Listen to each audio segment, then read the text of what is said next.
As professors, we have two choices when we teach a course. And this is not new to you. This is why it's common sense. We can teach what we want to teach and hope that our students learn something. If we opt for this choice, we must recognize that what they learn will likely depend on the students themselves and what they bring to the course. This has been traditional higher education, that we offer opportunities to learn. And we're fully aware of the fact that some students are going to take more advantage of those opportunities and some are going to take less advantage of those opportunities. But what it actually does is to diminish our role as instructors. Because the best predictor of how well students do in courses that are organized this way is what they bring to the course, not how you taught the course. And so all of a sudden, the kids that brought a lot learned a lot, and the kids that didn't bring much didn't learn much. And so then how do you say to myself, I was an effective teacher? And most people, at least when I started, thought that teaching was an integral part of their job as a professor. And we got a lot of great joy and reward, psychic benefits out of really seeing changes in our students, changes in ideas, changes in worldview, changes in basic knowledge. And so I became aware early on, of course I was schooled in it, studying with Bloom at Chicago, that we had to specify objectives. So that led me to the second choice.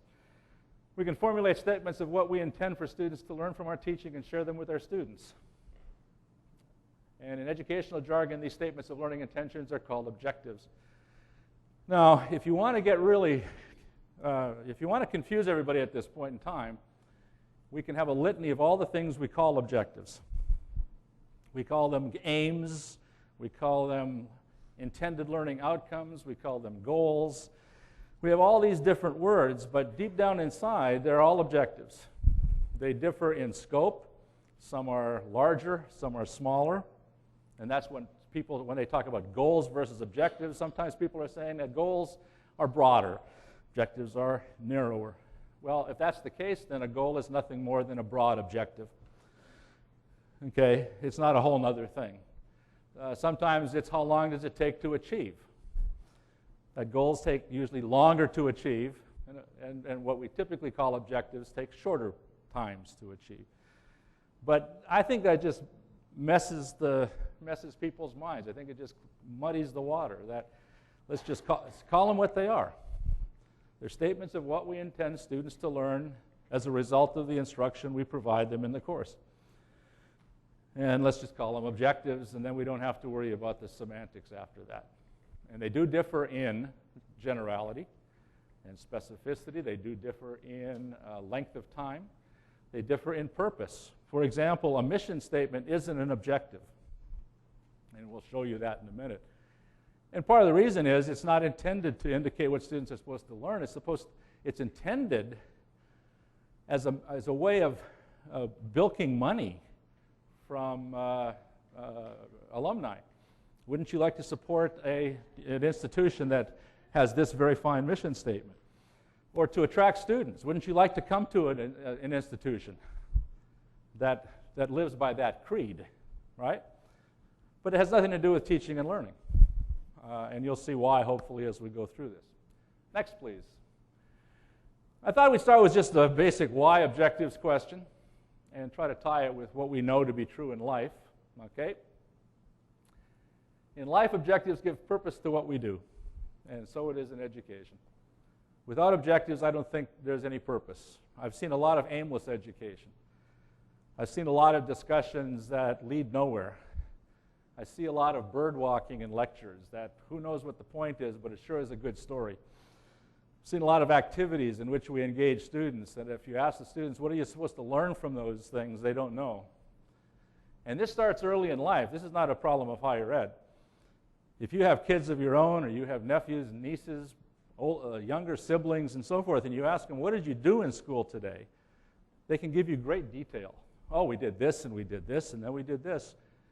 And then if you ask them, what did you learn in school today? Their response generally is nothing. Well, how can they do that much and learn so little? They don't see the connection between what they're doing and what they're learning. There's no purpose to what they're doing, or they don't see it. Next, please. If you play a new board game or a video game, I put the or video game just to show that I'm up. One of the first things you want to know is what's the object of the game. Those of you that have played Monopoly or played the game of life or played any kind of game, on the inside cover of most of these games, a lot of people say, well, the rules are there. That's true, the rules are there. But what's at the very top of the box? Why the rules are important. It's the object of the game. Without it, the object, object is cute because it's part of objective. People can still shake dice, spin spinners, move markers, but they don't know when to do it. They don't know, more importantly, why to do it. And they don't know if they're going to win or lose because they don't understand what it's all about. And it's really great to play some of these games with little kids because they just want to draw cards. They just want to roll dice. And then they move all over. And you try to say, you can't move like that. You have to move over around this way. No, I want to go over there. I want the peppermint stick. I want to go over there. And that's the problem with games without objectives. That people can do whatever they want to and learn whatever they want to, and there's no purpose to it. And so you end up with very different people singing from very different hymnals with very different results, usually often in their own key. Next, please. If you go on a trip, hotel surveys, I just did one of these, often ask whether it was a business trip, a pleasure trip, or both. In other words, they want to know what was the objective of your trip. Notice the trip is the activity. You took a trip. The question is, why were you there? And it's important for the hotel people because they want to tailor their marketing. They want to tailor their opportunities to different groups of people. And obviously, two very important groups are those that are there for pleasure and those that are there for business. All right, next. So in education, here's what objectives help us do. They help us decide our emphasis in the course. I think one of the things that I struggled with for years and years is that question that follows. Of all the things I could teach, what should I teach? Okay? Because otherwise, what I end up doing is being more worried about covering material than teaching students.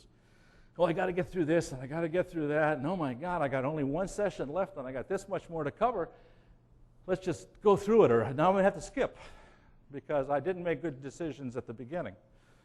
And if you don't make good decisions at the beginning, if you're in any kind of a course, what you find out is you run out of time. There's not enough time to teach all the stuff you want to teach. And if it weren't for time, objectives would probably be less important. But we don't have an infinite amount of time. We have so many meeting times. We have so many hours per meeting time. And so it's limited in what we can cover. I say to my K-12 counterparts, your choice really is pretty simple. Do you want to teach a few things well or a lot of things poorly? Because that's really the way it works. The more stuff you cram into a course, the less understanding that kids develop, the less enthusiasm they have because they're so busy taking notes, or they're so busy trying to memorize, or they're so busy trying to keep up with that example or that example. Or they go to sleep because they can't figure out anything. Second, it helps you decide how best to teach. Teaching students to analyze is fundamentally different from teaching students to memorize. And the more you cover, the more kids are worried about memorizing. To teach kids to analyze, you've got to cut back on this stuff. And you have to model how to analyze. It's one of the best ways to teach analyze is to actually analyze out loud, or to do team teaching where you analyze so kids can hear. They don't care about what the answer is. What they want to know in analysis is, how did you get the answer? If you're in literary work, it's not how did you come up with the plot. It's not what is the plot. It's how did you come up with the plot? How did you figure it out? Next, please. Objectives also help us determine whether objectives learned what we expected them to learn in the course. And also how best to assess that. Do I need a project? Do I need a final exam? Do I need a hands-on lab activity? Do I need a research paper?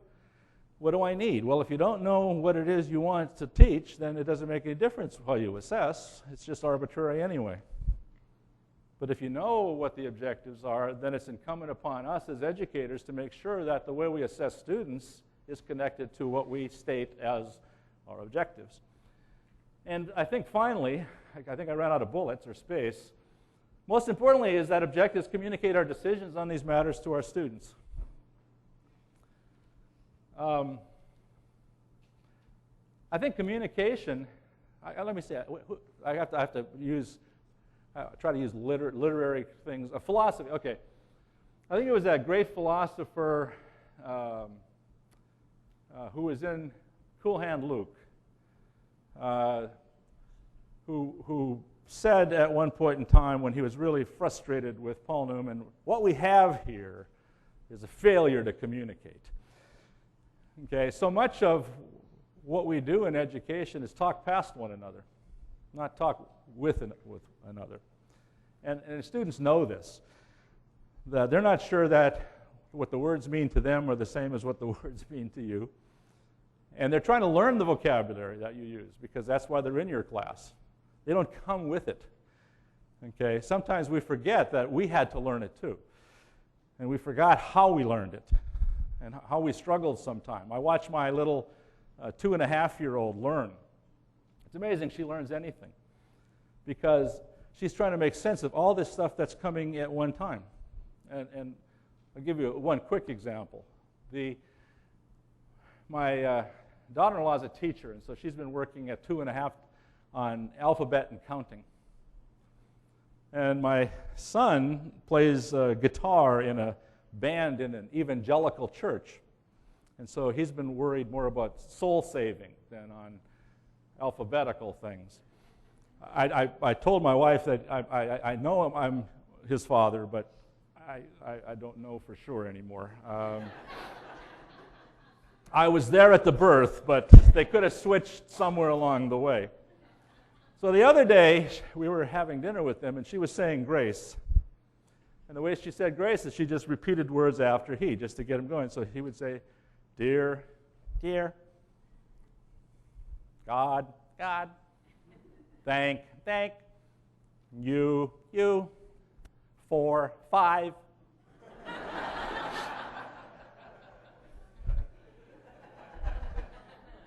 Yeah, there's the convergence of two worlds. What comes after 4? 5. Of course it does. She's been drummed through her. And that's the way some of these things with the kids are. They're guessing. They don't know if they should say for our food or they should say 4 or 5. Because we haven't communicated our expectations with them. Okay, next please. It turns out, and my English teacher, Mr. Heggie, would be tremendously proud of me at this point in time because this is my great language arts learning. It turns out they all have a common format, subject, verb, object. I realized that, as a matter of fact, public education started to go to hell when we stopped having kids diagram sentences. We need to go back to learning the structure of the subject matters. Okay. Thank you very much. That's the ELA crowd over there. That's my one education person and my smattering of English faculty. But that is my belief across all subjects. We need to teach them the structure of physics, not just a whole unrelated set of facts about physics. We need to teach the structure of the English language. And we just don't much anymore. Okay? And because we were very lazy, we abbreviated, as we talked, SVOs. And so we always started to talk about SVO, SVO, SVO, SVO. And then we realized something very important, that one of the reasons that we had to revise the original taxonomy is that it didn't deal with both the V and the O. It only dealt with one of the two, because it was only one-dimensional. And secondly, it used the wrong form of the word. It really was intended to model the V part of the objective, but they use nouns. Knowledge, comprehension, application, analysis, synthesis, and evaluation. And so we had to change. All right. So the subject is always the student or the learner. And this is where life gets a little bit more specific in education than it does in some of the other fields. Because if these are learning intentions, and we're going to write a sentence about learning intentions, and it's going to be in an SVO format, what does the subject of that sentence have to be? The learner, the person who's going to achieve those learning intentions. So we say the student will, or we say students will, or we say the student should, or we say students should. Okay, that's the way we start with all of our objectives. And sometimes we say the student, sometimes we say students, and I have had rows in faculty meetings about, should we say students or should we say the student? That's just the start of the sentence. It really doesn't it doesn't make any difference. Just for now, say something and move on, and if you want to edit later, we'll come back. But it's, we're into 20 minutes now. Oh, yeah, I think we should go back and revisit that. I don't like students. So that's when I realized I needed to retire at 60. I just couldn't stand it anymore. I just can't stand that level of concern about things that are that trivial. Somebody once said the reason that the politics of higher education are so mean-spirited is that the outcomes are so inconsequential. Now, when you're working with little kids, oftentimes the teachers will use the will. Okay, they'll say the learner will, and they won't call them students, they'll call them learners. And you can go to any classroom in the Columbia area, or in the state, or in the nation, and on the chalkboard somewhere, or now increasingly on smart boards or whiteboards, you will see TLW, the learner will. And just in case you haven't gotten enough into it, you might see the following: BAT, be able to. And so the boards are full with TLWBAT, TLWBAT, TLWBAT. See, they've realized that the argument of whether it's the student or students is irrelevant. It's just the throwaway stuff that gets us started, and it focuses our attention on the fact that if we're dealing with learning outcomes, intended learning outcomes, we have to use as the subject the person doing the learning. That's all we're talking about. Now, by the time you get into middle and high school, the wills go away and they're replaced by shoulds. They don't want to be as committed. They don't want to be as responsible. When I work with higher ed, it's might. Maybe, maybe not. If they do, that's good, and if they don't, too bad. I don't want all of them to major in my area anyway. Next, please. I took all these from a tour.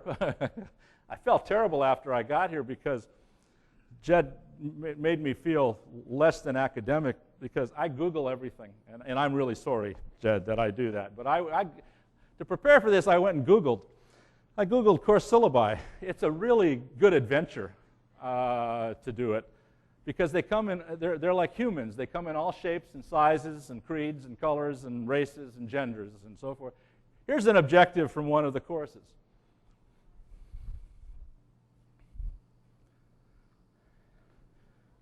See, that's not an objective. That's a mini course description.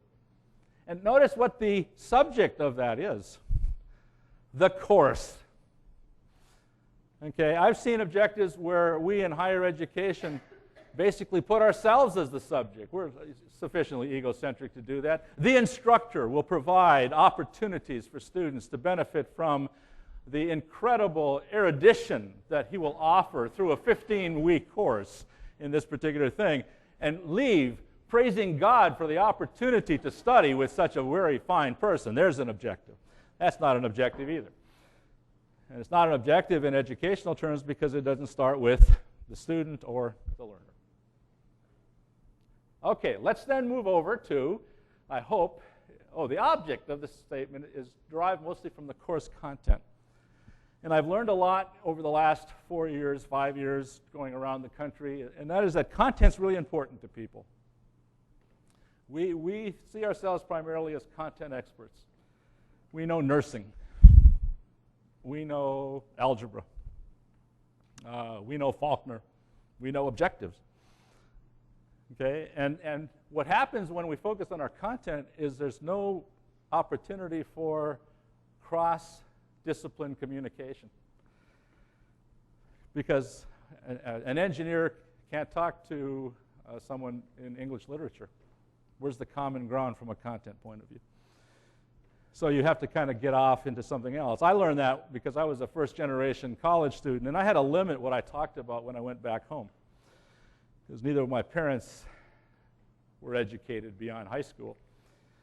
And if you use too big words, then you had these fine things that came out of your mother's mouth, like smarty pants. You smarty pants. And my dad always criticized the worthlessness of book learning when he graduated from the College of Hard Knocks. Okay? And that mental effort, that's not work. You go and you weld a truck at an iron mine in northern Minnesota when it's 38 degrees below zero and on your back. That's work. What you do, you should thank God every day that you can stand up there and throw that BS in front of people.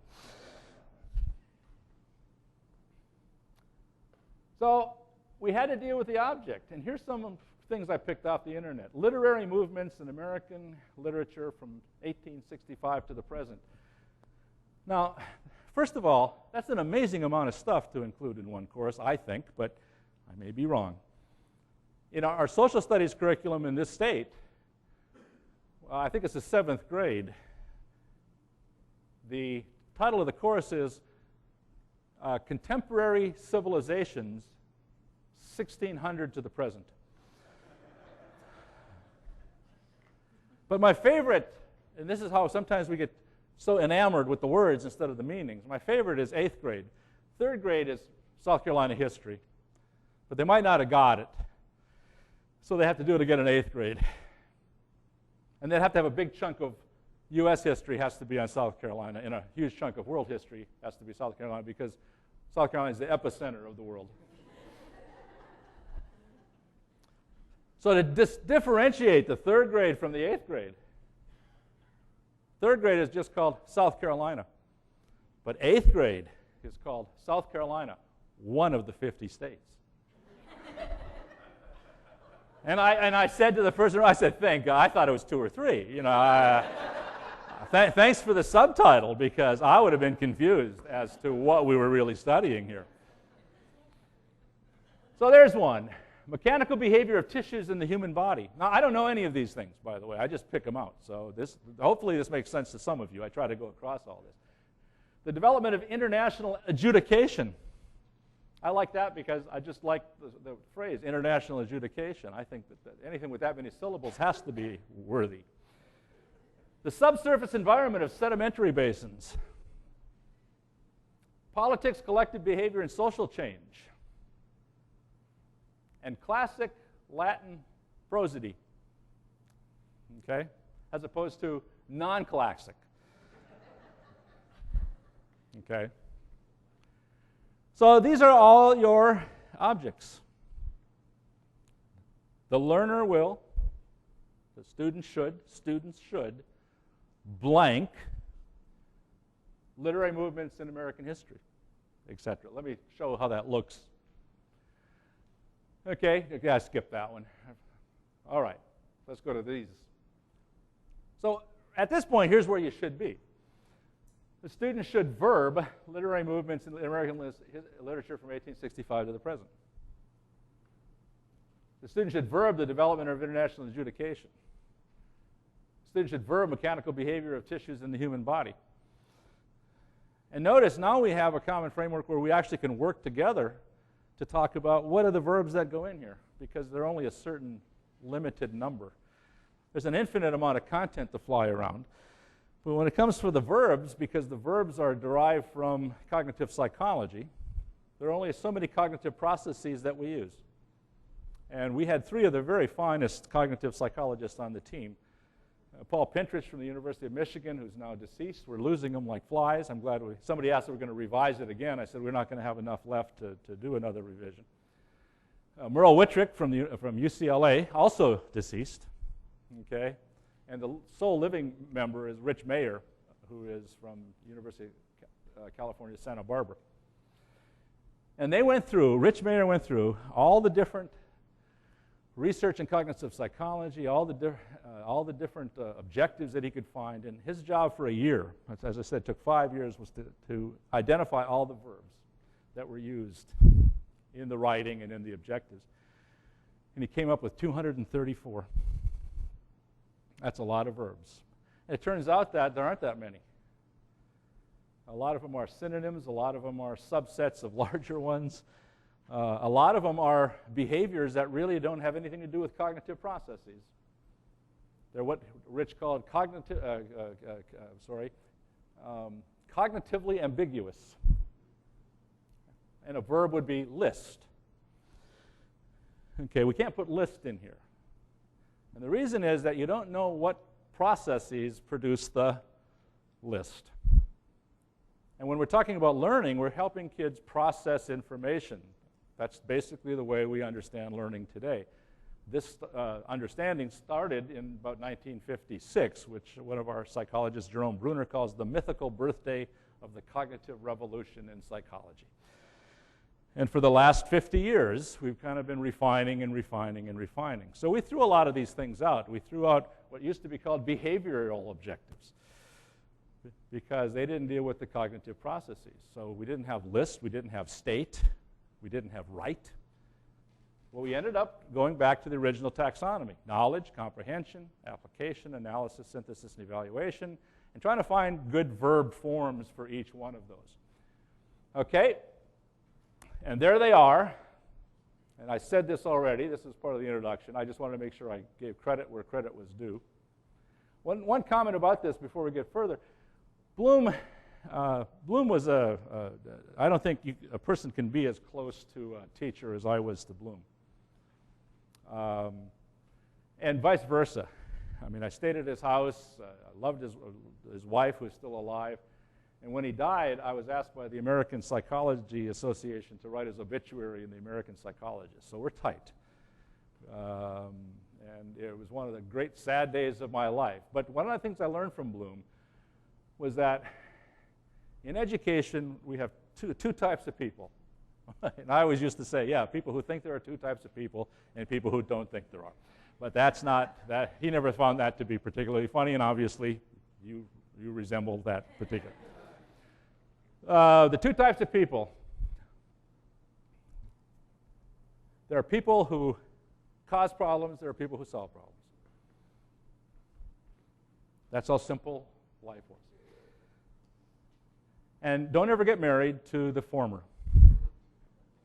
That was his advice to me.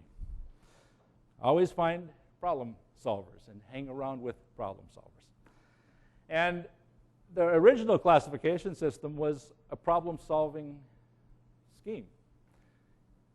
This was after World War II. And people came to colleges and universities in droves on the GI Bill. And we had more students than we had faculty. And so they had to figure out what to do. And they developed a credit by examination system where no matter how you learned it, it was okay as long as you passed the test. And you had these things called university examiners and boards of university examiners. And they were the people who were responsible for helping develop the tests, administering the tests, scoring the tests, and so forth and so on. Bloom was one of these university examiners, and he got tired of so much work. He said, gosh, everybody must be struggling the same way I am. Okay. For example, I mean, there's Engineering 1 in all of these places. I mean, why don't we all get together and talk about this? And so in 1949, he brought together all these people. And they all brought their objectives. And they worked for 7 years. And they came up with these categories. How did they come up with the categories? They brought objectives on 3x5 file cards. And they started to do card sorts. And they found out that eventually they ended up with 6 piles. There were objectives that were in pile 1, pile 2, pile 3, pile 4, pile 5, pile 6. But what were the most interesting things, because then they had to play Name the Pile, which I think was on TV for a while. Right after Are You Smarter Than a Fifth Grader? I think it was right in the same time slot over there. But they found out that 80% of the objectives written by these university professors were at the lowest level. That 80% of the cards represented knowledge. We don't want kids to comprehend, apply, analyze, synthesize, or evaluate, but let's give them the knowledge. And we still, to this day, that's one of my great things. How can you explain people thinking that people of our age aren't smarter than a 5th grader? Of course we're smarter than 5th graders. Just by, even if you didn't go to school and you were alive, you're going to be smarter than a 5th grader. But if smart is defined as recall of trivial information, no, we're probably not as smart as 5th graders, because most of what we learned in 5th grade we forgot. Think of what you learned. If you haven't majored in chemistry, go back and say, I took a chemistry course in high school. What's one thing I remember from that? It's very small, maybe 1 or 2 things. Salt. I was big on salt for some reason. I still remember NaCl. I'm done now. That's chemistry for me, because I never studied it since I was 16, 17 years old.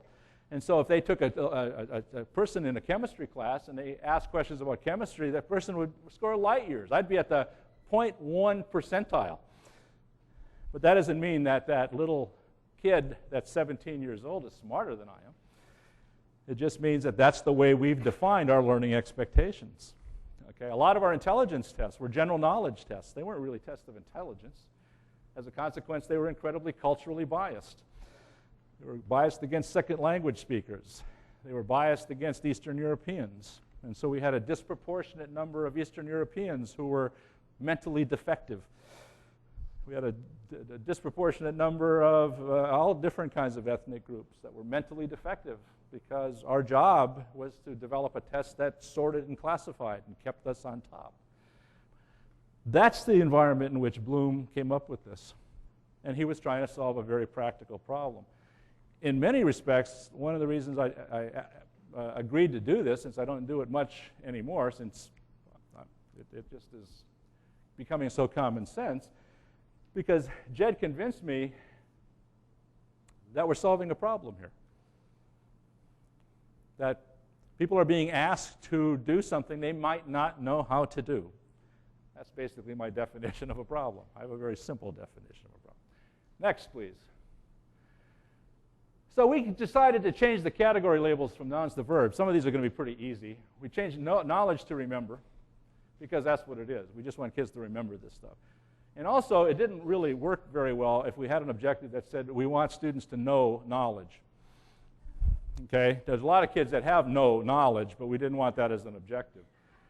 We used understand instead of comprehension. It turns out that the reading people have usurped comprehension, reading comprehension, listening comprehension. In almost every other subject, we talk about understanding, scientific understanding, mathematical understanding, conceptual understanding. So we went there. Apply is pretty easy. So is the next one, analyze. Next one is also evaluate, but we moved evaluate down one. We downgraded evaluate. The reason was that synthesis was a problem. First of all, a lot of people didn't know what it meant, and secondly, if you had any kind of speech impediment, it was incredibly difficult to say. But really, it was a cognitive psychologist that said, you're missing a very important objective in education. And there it is, create. We want to teach kids to create. Isn't that important of empowering our students? It's not, and so what you end up is with any of these become fill in the blanks for the verbs. Now, in the book, thank you, we realized, because Ben already had told us that people don't read this, so if you buy a book, there's nothing in the middle pages. They're blank sheets, because we realized that nobody gets there. But we were smart enough to realize that people do use books if you make it easy for them to use. Okay?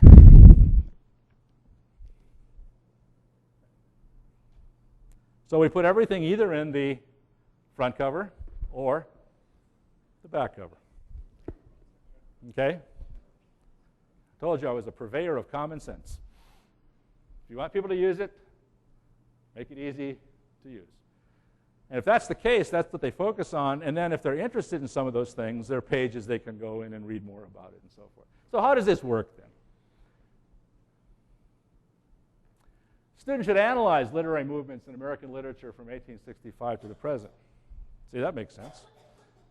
Right? Now, notice I could say they could remember, they could do any of those things. Students should understand the development of international adjudication. Students should apply knowledge of mechanical behavior and tissues to the human body to the design of prosthetics. Now, I haven't changed any of your content. As a matter of fact, I don't know enough to change any of your content. Okay? All I did was to sift through the 6 major verbs and put a verb in that seemed to make sense, that completed the sentence. That if you have a bunch of literary movements, then analyze is probably good. In other words, of all the stuff here, do you see the relationships among them and how they fit together as a unified whole? If you're talking about development, historical development, it's just not to tick off the things on a timeline, but it's really an understanding of how one thing led to another thing led to another thing, and how, if it weren't for this, this wouldn't have happened. And with mechanical behavior of tissues, I could have said they understand it, but I think what they want to do is to apply that knowledge in practice. And one of the areas that as I read through the course material was that with this knowledge, they actually use that knowledge to design prosthetics. And so it seemed reasonable that the objective would be to apply that knowledge for this particular purpose. Okay, so why is the verb important? The verb represents the cognitive processes that students should use to learn the content. That's critical. A lot of people think that the parallel is teachers teach and students learn. That's not the parallel. The parallel is teachers teach and students student. And how well they learn depends on how well you teach and how well they student.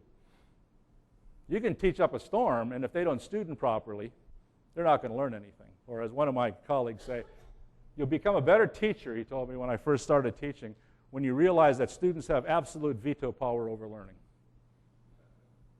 Okay, you'll become a better teacher. And I did. Next, in somewhat oversimplified terms, learning occurs when the content, which initially is outside the student, gets inside the student. That's the so-called constructivist psychological view of learning. That here's all this content out here, and I can't unscrew the head, put all the content in, and screw the head back on. I have to present that content in a way that triggers certain ways of learning that content, thinking about that content, operating on or with that content, so that when those two pieces come together, they learn the intended learning outcome. The movement from outside to inside takes place through these cognitive processes, and so the verbs are important. And if students choose to remember, they'll not necessarily understand. This is another problem that I've found a long time away. We think that if they memorize everything, they'll understand it. Or the one that really drives me crazy is, if they understand it, they can do it. No. If they understand it, they understand it. If you want them to do it, you have to teach them to do it. Okay? And that's where the importance of objectives are, because if you don't know what it is, you're not sure what they're going to come out with. Next, please. We don't specify the verb in the statement of objectives. Students will process the content the way they want to process it.